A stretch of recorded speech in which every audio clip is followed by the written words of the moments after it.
Man, welcome to the Rob and Savage podcast, man. I got a special guest today, Yellopain.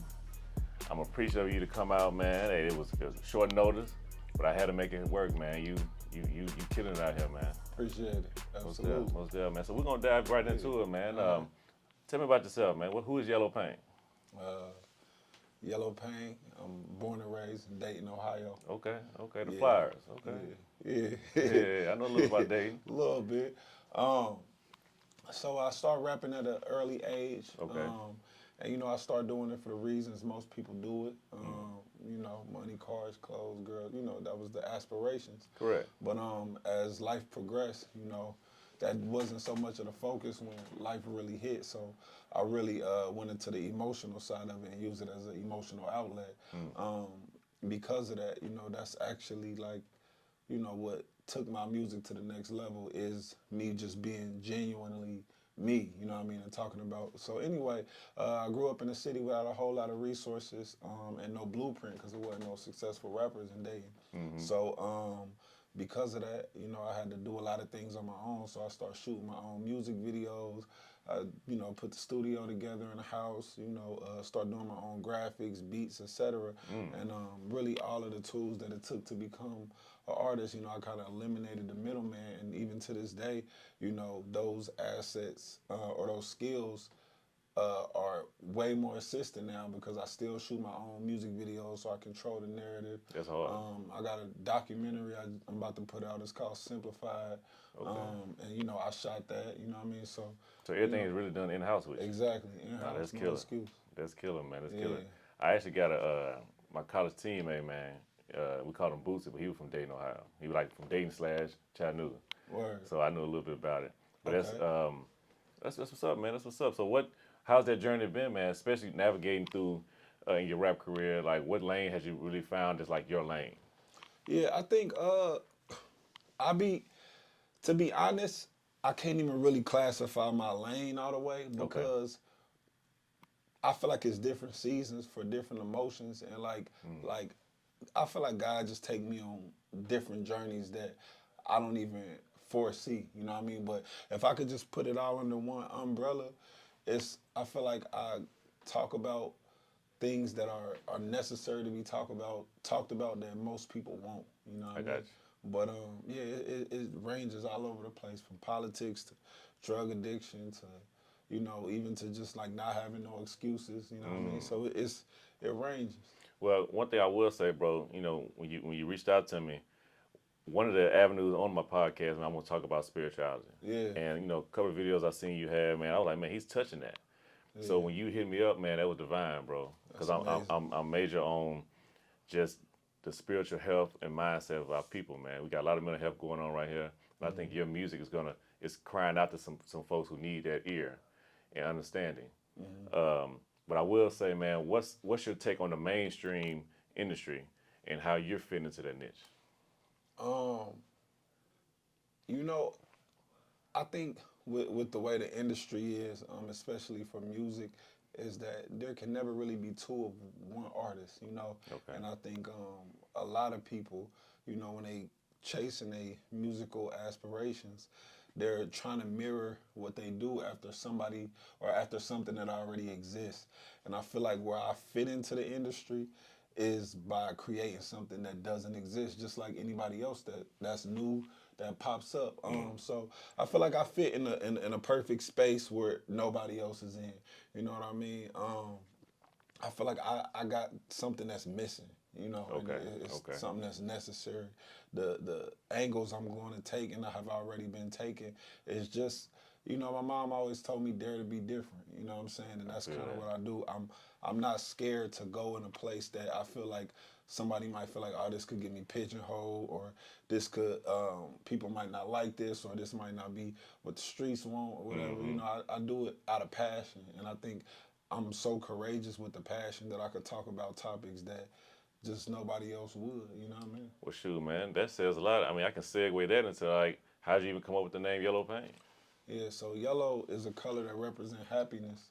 Right. And then pain that represents everything I ever been through. So Yellopain is a happy representation of my pain. Basically, just meaning stay strong no matter what. That's dope, man. Appreciate it. Because I've never seen, to be honest with you, artists who incorporated that with their brand. First off, the hair, that's already gonna stand out. Yeah. But associating the color scheme and then also your pain that you grew up with in Dayton throughout life period. Yeah. That's dope, man. I think more artists, I think people seeing you is gonna have them more of a weight of like, look, I'm gonna show myself and my ego or even my journey through my expression, through my clothes, through my hair. Yeah. That's something that's needed, man. It gives people a safe space. Exactly. So where do you reside now, man? I'm in Atlanta. Okay, how's that for you? Just a whole different reality than what I grew up seeing. You know what I'm saying? Mm-hmm. So Atlanta is amazing, bro. Like just to come from a place where and I had just put a post out today talking about just how different it was. Like just going to like you think that prosperity is equivalent to Caucasian when you in a place where all the black people is poor, you know what I'm saying? Right. And then you go to Atlanta and you see, the doctor is black, you get pulled over, the cop is black. Right. You know what I'm saying? Right. You go to the restaurant, you try a new restaurant, you find out the owner is black. You know what I'm saying? You might even have somebody white serving the food and the owner black. It's like, not real. I've never seen that type of just black success on a consistent level. So being in Atlanta is constantly inspiring me, you know what I'm saying? Because everybody not even rappers, you know what I'm saying? Right. You see somebody in a Lamborghini, you like, oh, what song? What's your song? You're like, man, I'm a whatever. A serial entrepreneur, yeah. Exactly. Yeah, you're right, man. Exactly. Atlanta's like a black mecca, man. It is. I mean, I'll throw in D.C. is getting that way, in a sense. Charlotte is like that too. But Atlanta, that whole little spectrum, man, is like, it's amazing. It is, man. I love my time when I go down there and kick it. I got some friends down there. But I see you came in town. I mean, you're here in Nashville, Tennessee. What brought you in, man? I know I seen you at the African American Music Museum, and I think I do something at TSU too, right? Yeah, it was TSU. It was a accelerator program. So they basically had a panel of people, including myself, and we were just pretty much telling them like different things that they can expect because they was like really into the music, but things that they can expect while trying to get into the music industry and stuff to avoid and how to be strong. The panel got kind of deep too. We was talking about how everybody navigated it 2020 and stuff like that. So pretty cool. 2020 was different, man, especially the whole COVID situation.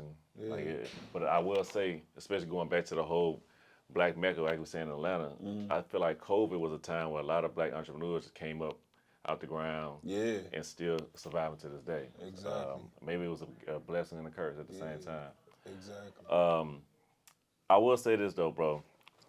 Going forward, what's the message you have for the youth? And I'm gonna let you have the floor for that, man, because I see, as my boy Otis told me, man, his son, he already been watching you. So you have their ear. Going forward, how you gonna keep their ear and show them like, look, you can make it the way I did or different ways? It's so much to unpack when you talk about teaching the youth, to be honest, because it's so many different angles and so many different influences, negative and even fake positive, you know what I'm saying? That, the youth need to kind of really unlearn and then also, learn. One of the things is it's unfortunate, like when I was young, I used to go to the like the old heads. They'd come to like the schools and the community programs, and they'd tell us like, stay out the streets because either it leads to only two things: you either die or go to jail. Correct. Everybody had that message, and as a kid, I kind of ignored that. You don't really listen to it, and then as I got older, I started to kind of lose people. You know what I'm saying? So I got passionate about it, and I started incorporating it into music, and then even going back out to the community programs and stuff, and trying to tell them like, hey, make sure y'all stay out the streets because you either die or go to jail. And as I'm telling them, it kind of hit me like, dang, I sound just like the old heads. Man, you know what I'm saying? It's real. like, dang, am I the new old heads? Right. And and then really realizing that as I'm telling them, and And I'm telling them because they actively losing people right now. Right. So you already know that it's inevitable once the ones that make it to 25, 30, 40, whatever, Right. they're going to have the same message for the youth. They have to. They got to let them know. And then it's like when you look at that, that's 1, 2, 3, 4 generations of the same reality. You know what I'm saying? Hearing the same thing. Yeah, so like me seeing that, I know for sure that the solution is not telling them the consequences. You know what I'm saying? Yeah. Because they know the consequences.